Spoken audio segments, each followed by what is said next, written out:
শাশুড়ি সংসার ভাঙার জন্য বিভিন্ন জাদুটোনা করে, আর সেটা তার ছেলে জানার পরও মায়ের পক্ষ নিয়ে থাকে, মায়ের দোষ ঢাকার চেষ্টা করে, সেক্ষেত্রে ঘরের বউয়ের কি করা উচিত?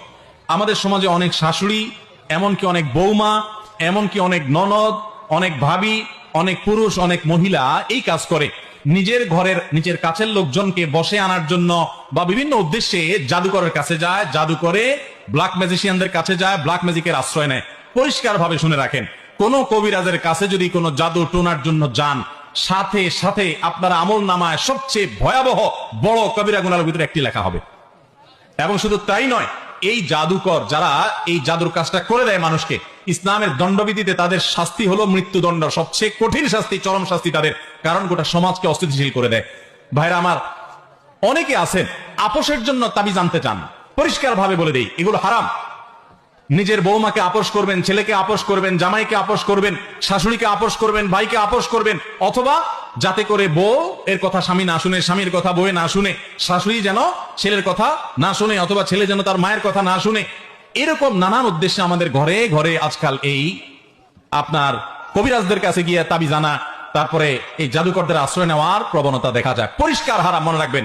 বহু মানুষ ভালো করতে যায়, হয় খারাপ, এমনকি ভালো করতে যায় যদি ভালো হয়, আপনি জানেন এই জাদু থেকে হয়, কিভাবে হয়? জাদুকররা জাদু করে শয়তানের আশ্রয় নিয়ে, সাথে সাথে বেঈমান হওয়ার মতো একটা বিষয়। আমাদের অনেক মা বোনরা আছে, অনেক মানুষ আছে, আমরা জানিও না, টেরও পাই না। ইমানদার তার সাহায্য চাওয়ার একমাত্র পথ হলো ইয়াকা না'বুদু ওয়া ইয়াকা, আল্লাহ তোমারই ইবাদত করি আর সাহায্য তোমার কাছেই। নাকি মাজারে যায় সাহায্য চাই, কবর যায় সাহায্য চাইবো? আরে কবরওয়ালার কোনো পাওয়ার আছে? সে কবরওয়ালার নিজেও সাহায্য চান কার কাছে? আর আল্লাহ বলেছেন উদউনি আস্তাজিব লাকুম, তোমরা আমার কাছে দোয়া করো, আমি তোমাদের দোয়া কবুল। ভাইরা আমার, ব্ল্যাক ম্যাজিশিয়ানদের কাছে যে যান, এই যে আপোষের তাবিজ যাতে ছুটে থাকে, স্বামী স্ত্রীর মধ্যে যাতে ভেজাল লেগে থাকে, অনেক সময় মানুষকে মারার জন্য জাদু করা হয়, নানা রকমের জাদু করে।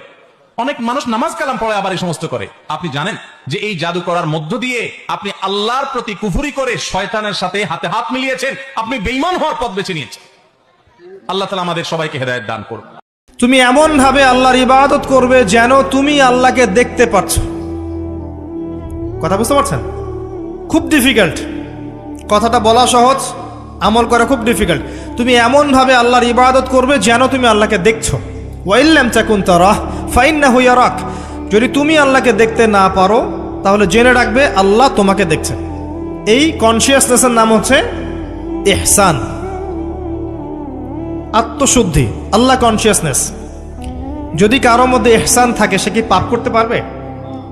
সে কেউ যদি ফিল করে যে আল্লাহ আমাকে দেখছেন, প্রত্যেকটা কাজে, ইবাদতে, ব্যবসায়, মুআমালাতে, সামাজিক বিষয়ে, চাকরি বাকরি, ওয়ার্ল্ড অ্যাফেয়ার্স, প্রত্যেকটা বিষয়ে যদি কেউ মনে করে আল্লাহ আমাকে দেখছেন, তাহলে কি কারো পক্ষে পাপ করা সম্ভব? এই চেতনাটা আল্লাহ পাক জাগ্রত করতে বলেছেন। আল্লাহ পাক আমাদের সবাইকে আমলে, আকীদায়, মুআমালাতে ইহসান দান করুন, আল্লাহুম্মা আমিন। আর এই ইহসানের সাথে একটা শব্দ সম্পর্কিত, এর নাম হচ্ছে তাকওয়া। একটা আপনাদের এখানে সি বিচ আছে না? ধরেন একটা সি বিচের মধ্যে কিছু কাচের টুকরা ফেলে দেওয়া হয়েছে, ছোট্ট একটা জায়গায় সৈকতে কাচের কিছু টুকরা ফেলে দেওয়া হয়েছে। আপনাকে বলা হলো যে এর উপর দিয়ে হাঁটেন। এখন আপনি কিভাবে হাঁটবেন? নর্মালি হাঁটবেন না পাগুলো ফেলে ফেলে খুব কেয়ারফুলি হাঁটবেন?